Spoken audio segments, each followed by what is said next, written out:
प्यारे साथियों, कैसे हैं आप लोग? कमेंट सेक्शन में ज़रूर बताइएगा। चलिए आज हम चालू करते हैं जो है क्लास 10th का गणित है। प्रश्नावली 1.2 का जो है प्रश्न संख्या 3, 4 और भी जितना भी है यानी कि वो सब बताने वाले हैं। चलिए प्रश्न 3 हम जो है पहले करा चुके हैं। प्रश्न 2 आप लोग अगर नहीं देखे हैं तो पिछला वीडियो जो है देख लीजिएगा। चलिए शुरू करते हैं बिना बकवास किए। प्रश्न संख्या 3 चालू करें। 3 में क्या कर रहे हैं? 3 में कह रहा है अभाज्य गुणनखंड विधि। ये पहले भी आप लोग को कितना बार बता चुके हैं। अभाज्य गुणनखंड विधि से एचसीएफ और एलसीएम, इसके पहले वाला क्वेश्चन यही था, लेकिन फिर भी जो है हम एक बार फिर से बता दे रहे हैं। देख लो एक बार मार्कर कहाँ पे है, बढ़िया वाला यहाँ पर है। चलिए तो इसको शुरू करते हैं। एक नंबर प्रश्न जो है, एक नंबर प्रश्न में 12, 15 और 21 का अभाज्य गुणनखंड से एचसीएफ और एलसीएम ज्ञात करना है। एचसीएफ और एलसीएम ज्ञात करना है। तो सबसे पहले इसका गुणनखंड करेंगे। गुणनखंड करेंगे, 2 से लगेगा 6 हो जाएगा, 2 से लगेगा 3 होगा, ये लगेगा 5 से 3 से लगा देते हैं, 3 5 15, ये लगेगा 3 से 7 तिरका 21 हो गया। इसके बाद जो है अब नहीं लगने वाला है। तो ये 12 का गुणनखंड कितना आया? 2 गुने 2 गुने 3, 15 का 3 गुने 5, उसके बाद जो है 21 का जो है 3 गुने 7। अब देखिए जो मिलने वाला है उसको मिलाएंगे, मिलाएंगे वही जो है क्या हो जाता है? मसा हो जाता है। तो कौन कौन से संख्या मिलेगा? इस सब में जो है 3 मिल जाएगा। 3 जहां से मिलने वाला है वहां से हम इसको मिला देंगे। तो HCF 3 हो जाएगा और दूसरा कुछ नहीं होगा, क्योंकि ये जो है इसके सिवा दूसरा कुछ नहीं मिलने वाला। अब एलसीएम देखेंगे। एलसीएम कितना हो जाएगा? 2 गुने 2 गुने 2 गुने 2 गुने, ये सब 3 में से एक 3 निकलेगा तो 3, उसके बाद 5, उसके बाद 7 गुना करेंगे। 2 दूना 4, 4 तिया 12, 12 पच्चीस 60 और 60 में 7 से करेंगे तो कितना हो जाएगा? 0 और 7 छक 42, 420। इसका एलसीएम हो जाएगा 420। ये कंप्लीट हो गया। 2 नंबर पीसी का प्रश्न देखेंगे। 17,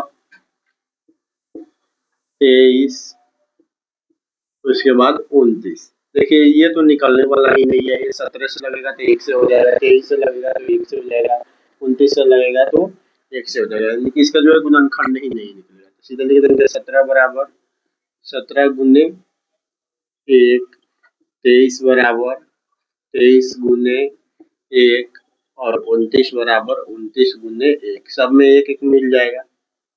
HCF हो जाएगा 1 और एलसीएम हो जाएगा जो नहीं मिल रहा है 17 गुने 23 गुने 29। इसको जो है हम गुना करेंगे तो आएगा 11, 33, 9। इतना जो है इसका एलसीएम हो जाएगा। अब लास्ट वाला जो है 3 नंबर प्रश्न। 3 नंबर प्रश्न जो है 8, 9 और 25, ये तीनों का निकालेंगे। तो ये 2 से लगेगा 4, 2 से लगेगा 2, ये 3 से 3 तिहाई 9 और ये लगेगा 5 से 5। इसको जो है 8 से तो 2 गुने 2 गुने 2, 9 से 3 गुने 3 और 25 का जो है 5 गुने 5। इसमें जो है कोई संख्या मिलने वाला नहीं है, तो सबका जो है पहले से ही बताए हुए हैं। एक संख्या जो है हमेशा रहता है, इसलिए इसका HCF हो जाएगा 1 और LCM जो है आप गुना करके कमेंट में बताइएगा। चलिए इसका स्क्रीनशॉट जो लेना चाहते हैं वो ले ले। अब जो है इसको हम इरेज करके अगला बताने वाले हैं। तो प्यारे साथियों 3 नंबर प्रश्न को जो है हम सॉल्व कर चुके हैं। अब चौथा नंबर प्रश्न को जो है देखेंगे। चौथा नंबर प्रश्न में जो है, चौथा नंबर प्रश्न में कह रहा है कि HCF 306 और 657 का जो है 9 दिया है। HCF जो है 306 और 57 का 609 दिया हुआ है और कह रहा है LCM 306 और 657 का ज्ञात करना है। तो बहुत ही सिंपल है, इसको जो है हम बनाएंगे, सोल्व करेंगे। पहले सॉल्यूशन लिखेंगे, सॉल्यूशन लिखने के बाद जो है HCF कितना जो है, HCF 306 और 657 बराबर 9 दिया हुआ है। तो हम जानते हैं कि दो संख्याओं का गुणनफल क्या होता है। दो संख्याओं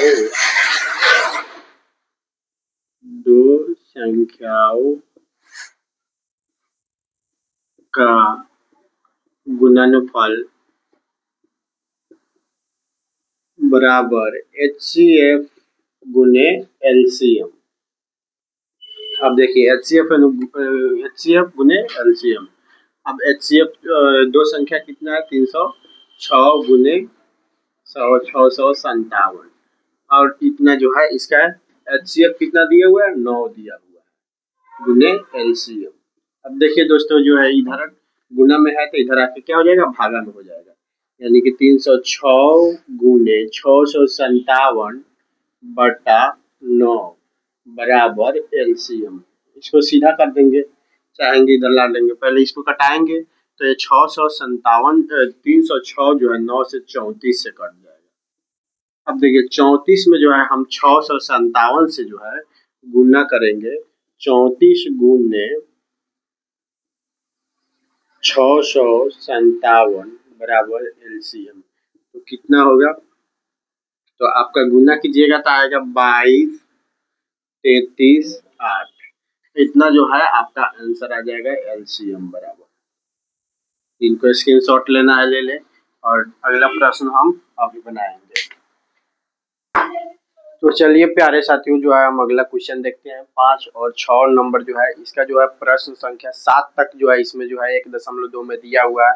तो हम जो है 1 2 3 4 बना लिए। अब जो है 5, देखिए 5 में कुछ नहीं, 5 भाषा वाला क्वेश्चन है और इसको जो है हम यहाँ पर लिख भी दिए। देखिए कह रहा है जांच कीजिए कि क्या किसी प्राकृत संख्या n के लिए संख्या 6n अंक पर 0 पर समाप्त हो सकती है। ये जांच करके बताना है कि क्या कोई संख्या का अभाज्य गुणनखंड करने पर जो है 0 पर समाप्त हो सकती है। कोई संख्या दिया हुआ 6 दिया हुआ है, तो देखिए कोनो संख्या है, कोई संख्या को जो है अभाज्य गुणनखंड करने पर 0 पर कब समाप्त होगी, जब वो 2 गुने 5 के रूप में होगी, 2 गुने 5 का रूप का होगी।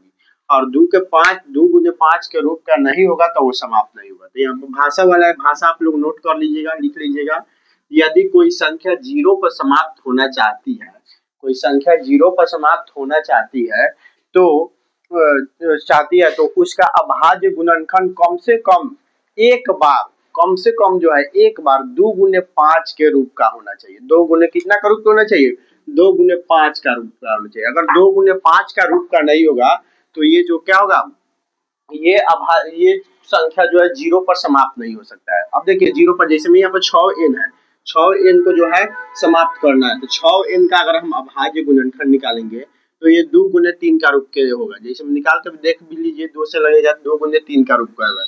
एक संख्या 2 तो आ गया, लेकिन अगला संख्या जो है हमको क्या चाहिए, 5 चाहिए। तो क्या इसमें 5 आया, नहीं आया, तो ये 0 पर समाप्त नहीं होगा। इसलिए जो है हम लिख देंगे 6 का गुणनखंड करने पर यह 2 गुने 5 का रूप का नहीं होगा, अर्थात यह कभी भी 0 पर समाप्त नहीं हो सकती है। किसी भी प्राकृतिक संख्या के लिए समाप्त होने के लिए कितना चाहिए, 2 गुने 5 के रूप का होना चाहिए। अब देखिए 6 नंबर प्रश्न जो है, 6 नंबर प्रश्न कर रहा है, इसको आप लोग नोट कर लीजिएगा, स्क्रीनशॉट ले लीजिएगा।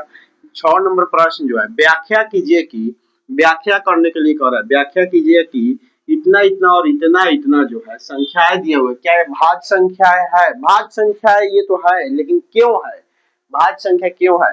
तो सबसे पहले हम भाज्य संख्या समझेंगे कि भाज्य संख्या किसे कहते हैं। तो आप भाज्य संख्या बोल लीजिए, संयुक्त संख्या बोल लीजिए या यौगिक संख्या बोल लीजिए। यानी कि भाज्य संख्या, संयुक्त संख्या और यौगिक संख्या, तीनों संख्याएं एक ही होती है। देखिए भाज्य संख्या, संयुक्त संख्या और यौगिक संख्या क्या है, सबसे पहले ये जानेंगे। अगर हम किसी भी संख्या का गुणनखंड निकालेंगे और वो 3 रूप में टूटेगा, यानी उसका जो है गुणनखंड 3 को, कम से कम 3 को आना चाहिए, और ज्यादा से ज्यादा कितना भी हो सकता है, कम से कम 3 आना चाहिए, तब वो भाज्य संख्या या संयुक्त संख्या या यौगिक संख्या हो सकता है। जैसे में हम 4 का करेंगे, 4 का अगर गुणनखंड करेंगे तो 2 गुने 2, अब ये तो 2 का ही रूप का आया, लेकिन हमको मालूम है कि 2 के बाद जो है 1 इसमें रहता ही है। तो एक जो है ये भी हो जाएगा, यानी कि 1 2 3 3 गो रूप का टूट गया। अब देखिए 3 रूप में टूट गया तो ये कौन सी संख्या है? भाज्य संख्या है। और आप लोग को मालूम होगा, और नहीं मालूम होगा तो मालूम कर लीजिए कि सबसे छोटी संख्या जो है, सबसे छोटी भाज्य संख्या या संयुक्त संख्या या यौगिक संख्या 4 है। सबसे छोटी भाज्य संख्या, यौगिक संख्या या संयुक्त संख्या कितना है? 4 है। चलिए अब इसको हम सोल्व करेंगे। देखिए संख्या कितना कितना दिया हुआ है? 7। पहले सॉल्यूशन लिख देंगे, बिना सॉल्यूशन के बनाएंगे हमेशा मैथ जो है गलत हो जाएगा।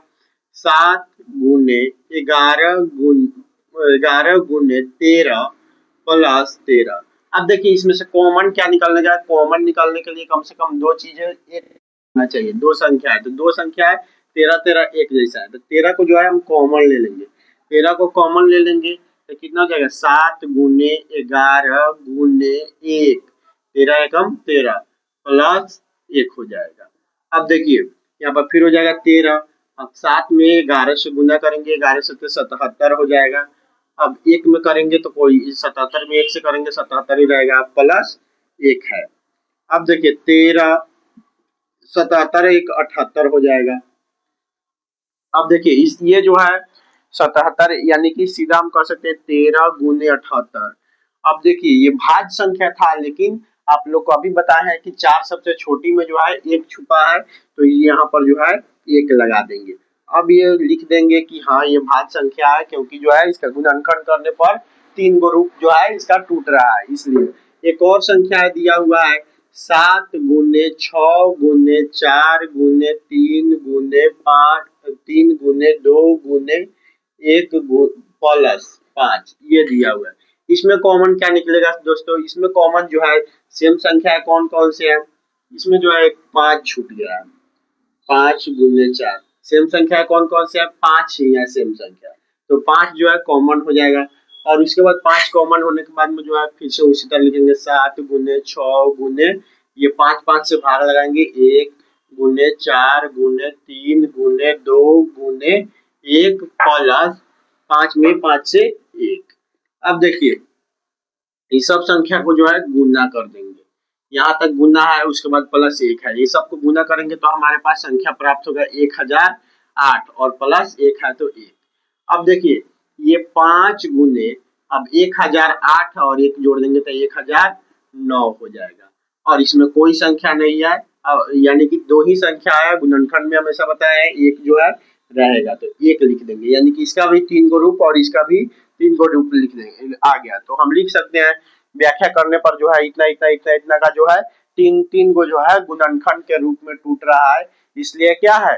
भाज्य संख्या है। संयुक्त संख्या भी वही होता है और यौगिक संख्या भी वही होता है।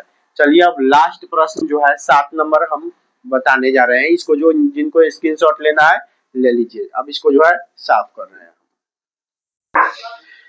प्यारे साथियों अब देखेंगे लास्ट नंबर प्रश्न जो है, देखिए प्रश्न इतना बड़ा है लेकिन इसका जो है सॉल्यूशन बहुत ही छोटा है। कह रहा है किसी खेल का मैदान के चारों ओर एक वृत्ताकार पथ है, वो खेल है उसके मैदान के चारों ओर सब कोई रनिंग करने के लिए वृत्ताकार पथ पर ही रनिंग करते हैं। इस मैदान का एक चक्कर लगाने में, सोनिया है, इसको एक चक्कर लगाने में 18 मिनट का समय लगता है, जबकि इसी मैदान का एक चक्कर लगाने में रवि को कितने मिनट? 12 मिनट का समय लगता है। मान लीजिए कि वे दोनों एक ही स्थान और एक ही समय और एक ही दिशा में चलना प्रारंभ करते हैं, तो कितने समय बाद जो है वो पुनः एक स्थान पर मिलेंगे? चलिए इसको सोल्व करते हैं। एलसीएम है इसका, ये सिंपल है, इसका एलसीएम निकाल देंगे, बन जाएगा। सॉल्यूशन लिख दे रहे हैं। एलसीएम देखिए, एलसीएम यानी कि कितना कितना का? 12 और 18, 12 और 18 का निकाल देना है। तो 12 का अभाज्य गुणनखंड विधि द्वारा ही निकालना है, क्योंकि इस चैप्टर में हम अभाज्य गुणनखंड विधि द्वारा ही पढ़ रहे हैं। तो अभाज्य गुणनखंड विधि द्वारा निकालेंगे, देख लेंगे इधर बगल में निकाल देना है। 12 और 18 का 2 से लगेगा 6, 2 से लगेगा 3, ये लगेगा 2 से 9, 3 से 3 3। अब देखिए यहाँ पर लिख देंगे 12 का कितना आया? 2 गुने 2 गुने 3। 18 का कितना आया? 2 गुने 3 गुने 3। मिलेंगे इसका जो है एलसीएम निकालेंगे, मिलेगा जिसको मिला देंगे और 2 भी मिलने वाला है। अब देखिए, अब नीचे लिख देंगे एलसीएम बराबर कितना आएगा, 2 में से 1 निकल जाएगा, ये 2 हो जाएगा, ये 3 हो जाएगा और ये 3 हो जाएगा। 2 दूना 4, 4 तिया 12 और 12 तिया 36, यानी 36 मिनट बाद जो है पुनः वे एक साथ जो है प्रारंभ में मिलेंगे। बस इसका आंसर यही है, 36 आंसर। स्क्रीनशॉट ले लीजिए। इस चैप्टर को जो है हम लोग खत्म कर दिए। अब अगले चैप्टर को जो है कल बताया जाएगा। चलिए मिलते हैं एक नेक्स्ट वीडियो में, तब तक के लिए जय हिंद।